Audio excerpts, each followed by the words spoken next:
Good afternoon, ladies and gentlemen. I am Kim Han-gi. Actually, we're working on R&D and we are more focusing on performance evaluation. And the previous presenter explained very well about the issues in electricity fueled vessels. And my presentation is focused on how we conduct test and evaluation of their performance. This is the content of my presentation. So, special purpose vessel is different from general vessel. General vessels have constraints in terms of energy, so that they cannot operate far away from the shore area. And our target is coastal carriers or coastal vessels. Basically, this is the classification of vessels. The first category is merchant ship.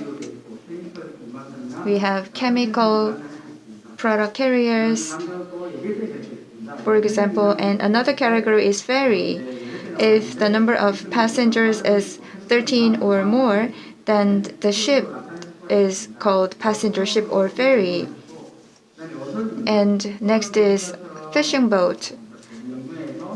Fishing boat operates at coastal areas, and there are fishing vessels operating in deep sea. So there are companion ships, solo vessels, and net boat and fishing vessels. Next is third category, military ship. Military ship is classified into battleships, other auxiliary ships. Our focus is on special purpose vessels. Depending on the purpose, there are various types of vessels. As you see here, we have a working vessel, and another type of special purpose vessel is a carrier that provides various activities.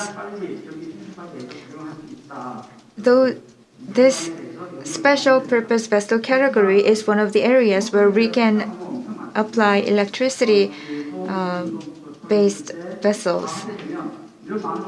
Considering various elements, it is difficult to deal with all the categories of vessels here during presentation, so I'd like to focus on how we should conduct test and evaluation on battery-powered vessels.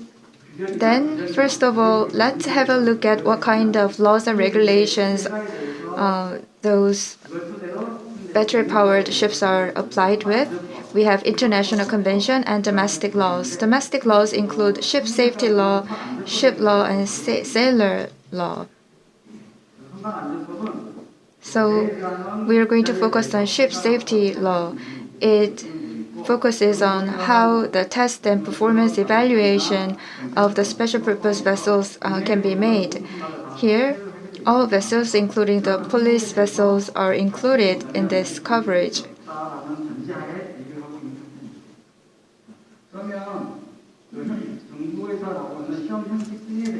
And I'll briefly explain about the type approval test. This is based on the Ship Safety Act, which is again based on IMO and ISO, IEC, and KS. So based on these test standards, we are conducting evaluation of the equipment of those special purpose vessels. Inspection standards exist. There are specific standards we have to apply with for inspection. This is the standard of inspection. For electric propulsion equipment, the inspection items include battery cell, battery module, battery system, power converter, and propulsion motor. And type A means that it's inspection of one sample. And K refers to the entire items inspection. In the case of A, visual inspection is done and focuses on dimension measurement and mass measurement. This is something that is already done by the original manufacturer.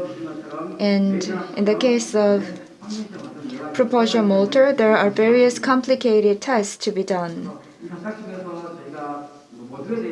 For each of the module, I'll briefly explain.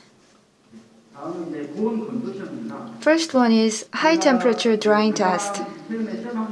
Recently, we conducted high temperature in humidity test.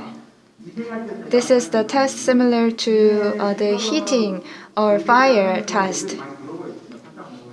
There are many testing methods and standards of evaluation of these facilities, but we don't have sufficient infrastructure to conduct this kind of test.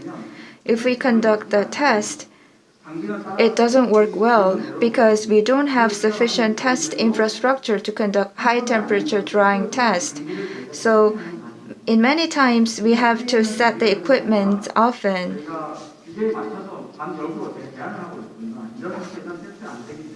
So under the current condition of infrastructure, we cannot conduct the high temperature drying test according to the set criteria. So we are making some adjustment and calibration of the equipment. First one is temperature and humidity test. We have test A and B.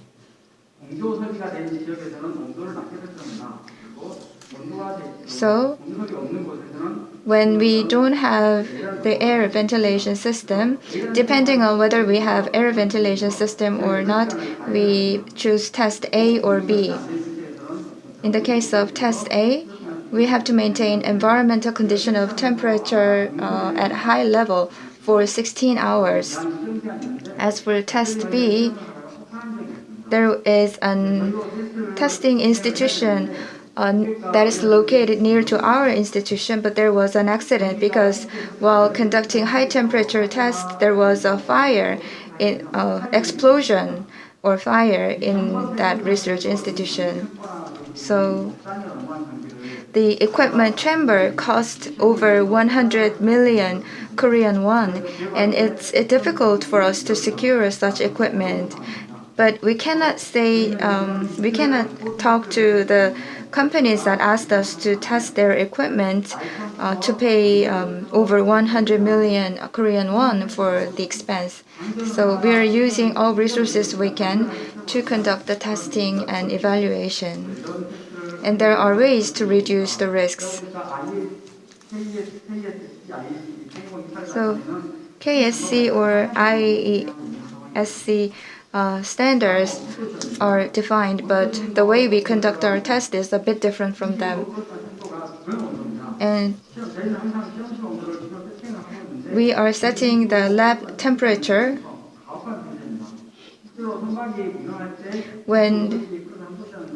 and the temperature criteria is plus minus 25 Celsius degree, but in reality, it's very difficult to set temperature at this level.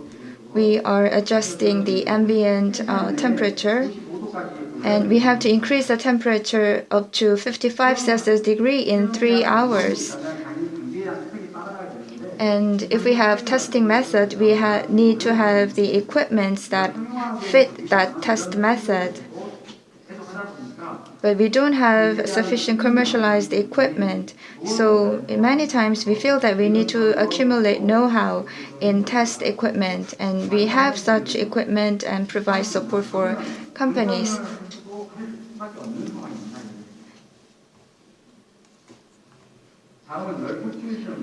And the next test is the thermal testing.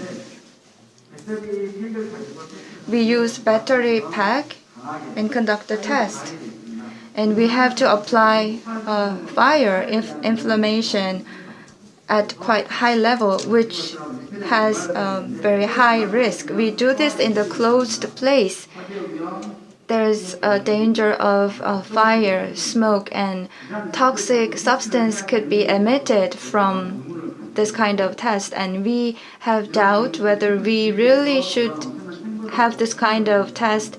And to do this, we need to create the relevant chamber. So the propulsion system technologies or engine technologies are being developed and advanced. And at the same time, the relevant testing or evaluation related technology should be developed together. And environment tests for batteries are very important because the test includes evaluation of noise, vibration, and many other elements. First of all, special purpose vessels that operate in coastal areas can be applied with this test method. We need to also collect the environment data. If the environment condition is not fully prepared, then we will not be able to conduct a test in compliance with the IMO or other international standards. So we need to reflect the real field conditions in our testing process by receiving feedback from the shipping companies or vessel operators. And often test conditions are very tough, and it costs us a lot of expense to create the test environment as defined in the standard. And the most important thing is safety. We do the test of these systems to ensure safety, and in the process of test, we have to ensure safety as well. Regarding battery ESS, we are preparing various equipment. We need to use those equipment more and conduct tests. And if we can receive some support, we need to establish standardization. It seems like I have proceeded with the presentation quite quickly.